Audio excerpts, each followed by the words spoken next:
Hello everyone, welcome to Legacy IAS. Today we'll be discussing about the UPSC CSE 2021 mains essay paper.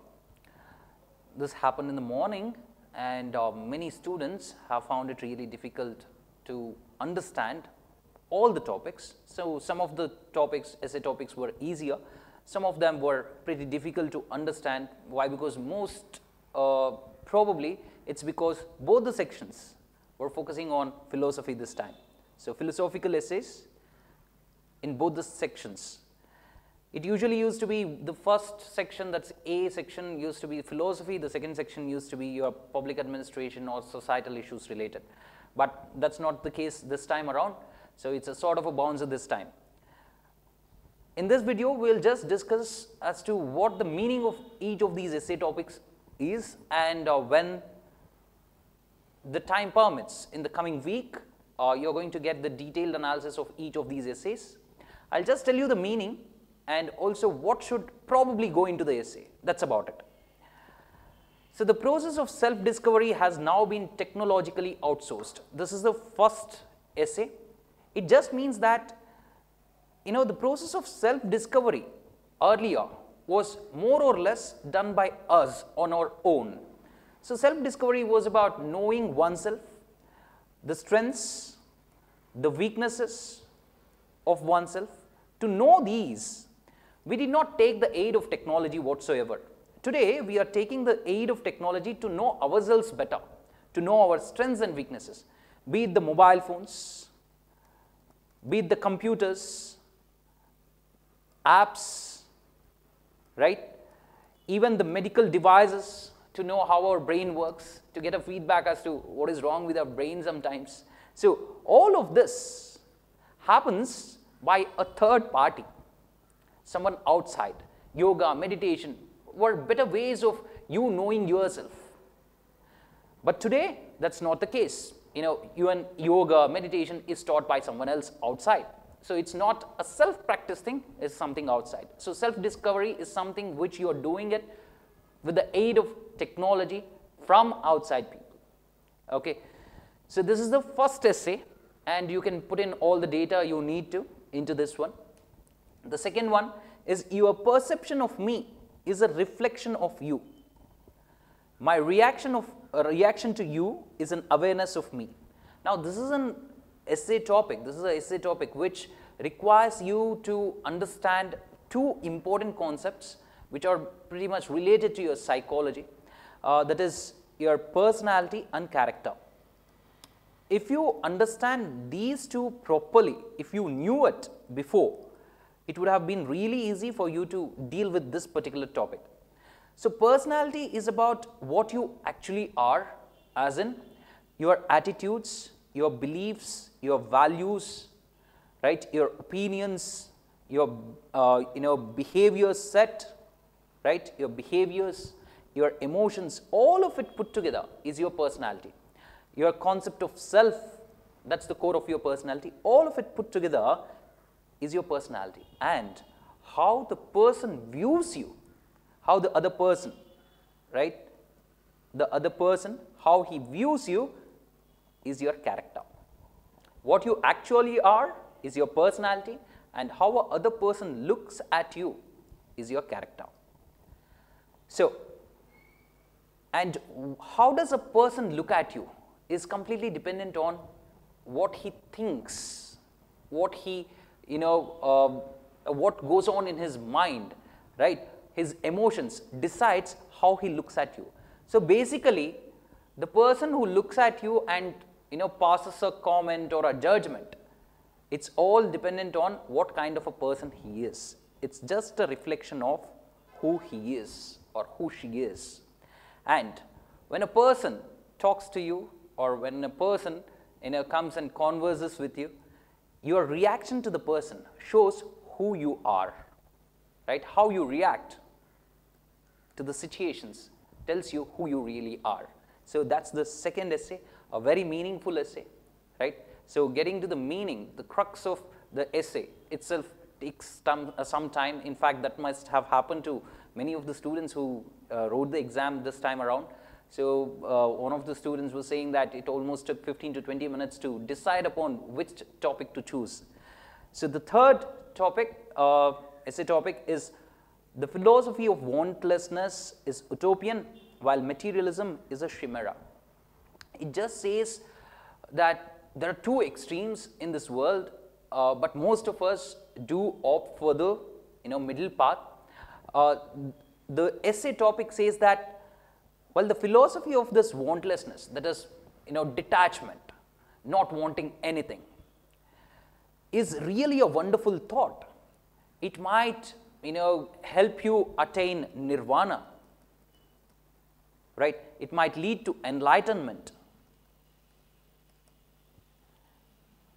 It might lead to actually self-actualization, to realize your potential.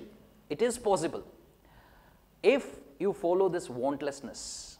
And this is an ideal situation. Utopian is an ideal situation. While it is an ideal situation, it is really difficult to achieve as well. Now, on the other hand, on the other extreme is materialism. It is filled with wants, the wants of your life. There are unlimited wants. There is greed for money, there is greed for power. We run behind attachments. It is nothing but attachment. You can find this attachment and detachment in the Indian philosophy as well, right? Attachment and detachment. So it is like a chimera. What is materialism? Chimera is nothing but what? An illusion. So running behind materialism, materialistic things, would lead you nowhere, and trying to be wantless also lead you nowhere. So the better path would be the middle path. This is what the essay wants you to write, right? The next one is the real is rational and the rational is real. This is again an idea which started with Hegel. However, before Hegel, there was Immanuel Kant. He says that half of the world is something which is easily understandable for everyone. If you put the extra bit of efforts, you will be able to understand, comprehend almost half of the world, but rest half of the world is something which is incomprehensible. And it is rather irrational. Don't try to understand it. That's what Kant says. On the other hand, Hegel says, he completely contradicts what Kant says. He says that, you will be able to understand everything that is there in this world. Why? Because it is real.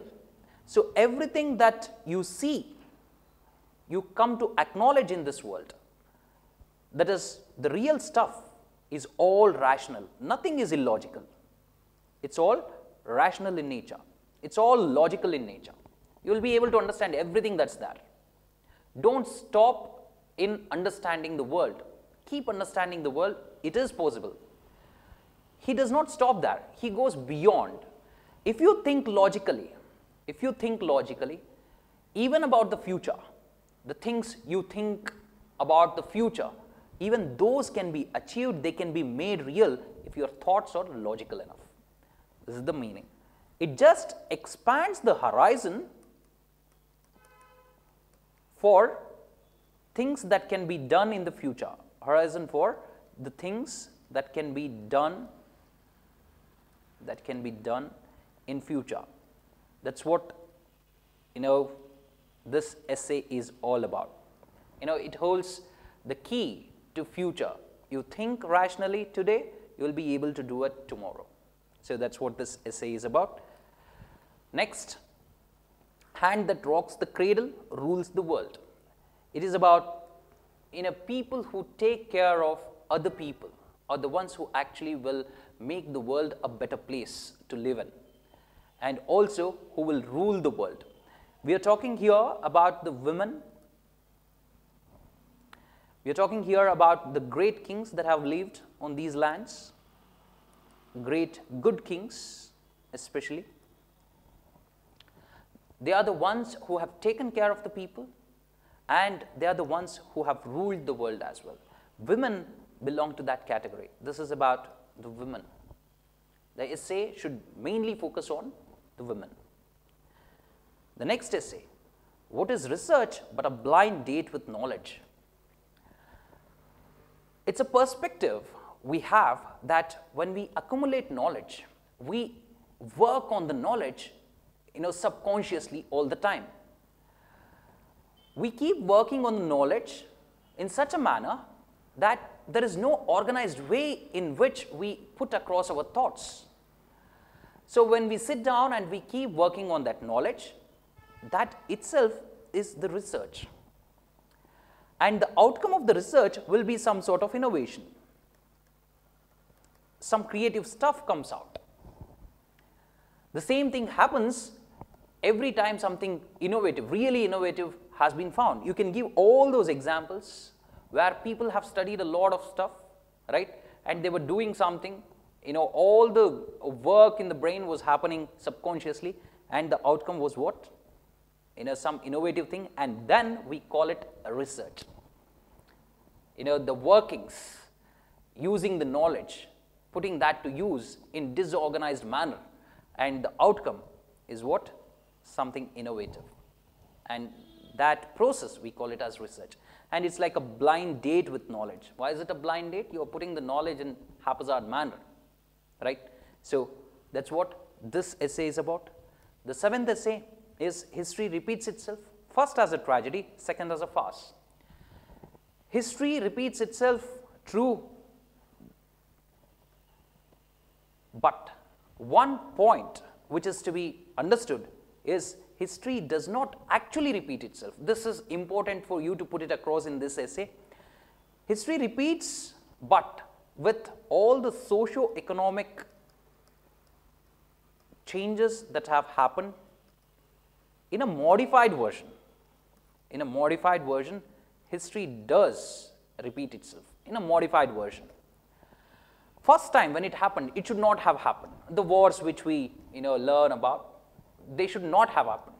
But second time, if a war happens between two countries or two civilizations, then we call it a joke. Why? Because we failed to learn from the previous tragedy. That is why this essay should be approached from what? Lessons learned from history are really important. You have to emphasize that point. The final essay is that of there are better practices to best practices. We have various public institutions today, we have private institutions, and to get work done, they say that they have the best practices. There is a way of doing things, and they claim that they have the best practices to get things done. But are they the best practices? When you say these are the best practices, there should be nothing beyond that. But the best practices also get updated. That is, there is always room for betterment of even what we call the best today. It only opens or widens the horizons for making things better, right? So that's the 8th essay. That's about it. Thank you for watching. Have a really nice day.